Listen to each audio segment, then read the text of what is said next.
નવી ચૂંટાયેલી પાલિકા પાંખ એક્શન મોડમાં આવી ગયું છે. મકરપુરા વિસ્તારમાં પ્રી મોન્સૂનની કામગીરીનું નિરીક્ષણ હાથ ધરવામાં આવ્યું હતું. વડોદરા મહાનગરપાલિકાની નવી ચૂંટાયેલી પાંખ પ્રથમ દિવસથી જ એક્શન મોડમાં જોવા મળી છે. આગામી ચોમાસાને ધ્યાનમાં રાખીને શહેરમાં ચાલી રહેલી પ્રી મોન્સૂન કામગીરીની સમીક્ષા કરવા માટે મકરપુરા વિસ્તારની કાંસ ખાતે ઉચ્ચ સ્તરીય નિરીક્ષણ કરવામાં આવ્યું હતું. નિરીક્ષણ દરમિયાન નવા mayor Gitaben Makwana, deputy mayor, સ્થાયી સમિતિના અધ્યક્ષ, દંડક, પક્ષના નેતા તેમજ મ્યુનિસિપલ કમિશનર અરુણ મહેશ બાબુ સહિતના પદાધિકારીઓ ઉપસ્થિત રહ્યા હતા. અધિકારીઓએ સ્થળ પર જઈ વરસાદી પાણીના નિકાલ માટે ચાલી રહેલી સફાઈ અને જાળવણીની કામગીરીનું નિરીક્ષણ કર્યું હતું. ચોમાસા દરમિયાન શહેરમાં પાણી ભરાવાની સમસ્યા ન સર્જાય અને નાગરિકોને મુશ્કેલીનો સામનો ન કરવો પડે તે માટે જરૂરી સૂચનાઓ પણ આપવામાં આવી હતી. પાલિકા દ્વારા શહેરના વિવિધ વિસ્તારોમાં વરસાદી કાંસો, ડ્રેનેજ લાઇનો, પાણીના નિકાલની વ્યવસ્થાને મજબૂત બનાવવા માટે કામગીરી હાથ ધરવામાં આવી રહી છે. ખાસ કરીને ભૂતકાળમાં પાણી ભરાવાની સમસ્યા અનુભવાયેલા વિસ્તારો પર વિશેષ ધ્યાન આપવામાં આવી રહ્યું છે. પદાધિકારીઓએ જણાવ્યું હતું કે પ્રી મોન્સૂન કામગીરી સમયસર પૂર્ણ થાય અને ચોમાસા દરમિયાન શહેરની સ્થિતિ સામાન્ય રહે તે માટે તંત્ર સતત મોનિટરિંગ કરી રહ્યું છે. નવી પાલિકા પાંખે શહેરના પ્રશ્નોના ઝડપી ઉકેલ માટે પ્રતિબદ્ધતા વ્યક્ત કરી છે. એકચ્યુઅલી અત્યારે વરસાદની સિઝન નજીક છે, તો વરસાદની શરૂઆત એના ગમે તે દિવસમાં વરસાદની શરૂઆત થઈ શકે છે, કે થોડા દિવસ બાકી રહે છે.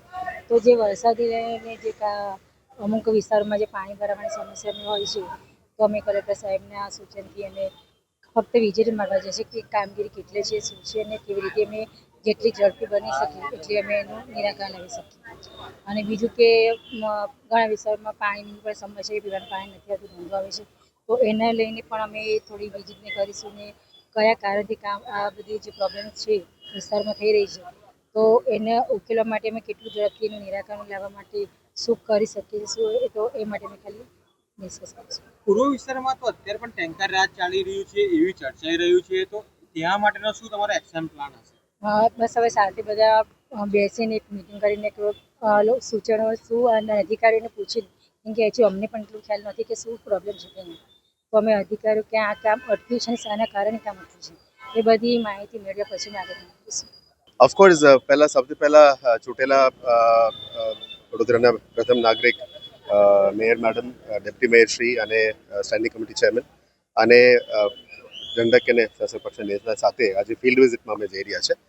એમના પ્રથમ દિવસ છે ફિલ્ડમાં, એટલે અત્યારે જે પ્રી મોન્સૂન એક્ટિવિટી હાથ ધરવામાં આવી છે એમાં સાઉથ ઝોનની વિઝિટમાં અમે અત્યારે જઈ રહ્યા છે. એટલે ફિલ્ડમાં એક્ટિવિટીઝ કેવી રીતે ચાલી રહ્યા છે એનું બધું એક બ્રીફ આપવા માટે અને એમની પણ એક ground zone, hands on experience મળે એ બાબતનું વિઝિટ ગોઠવ્યું છે. અત્યારે અમે ફિલ્ડમાં નીકળવાના છે. સર, આ સમસ્યાનું તો નિરાકરણ થઈ જશે, પણ હવે ચોમાસું બી આવશે અને જે વૃક્ષો જે નમી રહ્યા છે મુખ્ય માર્ગો પર, એ કેટલા હાનિકારક છે, લોકોનો જીવ પણ જાય છે. ચેક કરીશું. અમે મિશન મિલિયન ટ્રીઝનું કામ તો શરૂ કર્યું છે, એટલે જે પણ રિપ્લેસમેન્ટ કરવાનું થાય એ પણ કરીશું. આપ જાણો છો કે ગયા વર્ષે પણ 1 મિલિયન ટ્રીઝનું અમે પ્લાન્ટેશન કરીને રિપ્લેસમેન્ટ પણ કર્યા છે. આ વખતે પણ mission million tree, second million ટ્રીઝનું અમે ફોલોઅપ કરીશું. પણ ચોમાસા પહેલા પ્લાન્ટેશન બધું રોપા વિતરણ, પ્લાન્ટેશન બધું કરવાનું નક્કી છે. આવતા 2 મહિના કન્ટિન્યુઅસ પ્લાન્ટેશન ડ્રાઈવ ચાલુ રહેવાના છે અને અમને વિગતવાર ડિટેલ્સ પણ અમે આપતા જ રહીશું. સરકારે એ પણ આગાહી કરી છે કે 2 દિવસ પછી વરસાદની શરૂઆત થશે અને માવઠાની શરૂઆત થશે અને 2-3 દિવસ હેવી પવન સાથે વરસાદ પડશે. તો અત્યારે કે વૃક્ષોનું કોઈક પ્લાનિંગ છે? આપ જોઈ રહ્યા છો અત્યારે સમર છે, મોન્સૂન શાવર્સ આવતા જ 40-50 કિલોમીટરથી વિન્ડ આવે એવું કહી રહ્યા છે, સરકારની આગાહી છે. સરકાર નહીં, વેધર ફોરકાસ્ટ, IMD નું ફોરકાસ્ટ છે.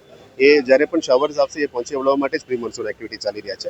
અને આપ જાણો છો પ્લાન્ટેશન એક દિવસનું કામ નથી. જૂન 5નું વર્લ્ડ એન્વાયરમેન્ટ ડે છે, ત્યાં સુધી તો ચાલશે અને પછી પણ અમે ચાલવાના છે. એટલે વિન્ડ પ્રોટેક્શન તો અલગ વસ્તુ છે, એ તો મોટા ટ્રીઝની વાત છે. આપણે ઝાડ વાવેતર પ્લાન્ટેશનની વાત અલગ વસ્તુ છે.